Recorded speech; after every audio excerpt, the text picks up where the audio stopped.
सकियो बालापन जवानी आएछ, सकियो बालापन जवानी आएछ, अलग मोडमा जिन्दगानी आएछ।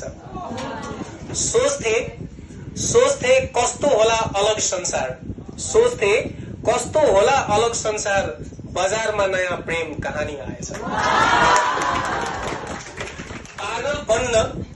पागल बन्न नि किन लागेन समय होला, पागल बन्न नि किन लागेन समय होला, गुलाबको सट्टा हात खरानी भएछ। अरूलाई पनि हँसाउने मान्छे ऊ, अरूलाई हँसाउने मान्छे ऊ, आज उसकै आँखामा पानी आएछ। उमेर बढ्यो उमेरसँगै बढे रहर, अब त दुख लुगाउने बानी आएछ। सके साथी।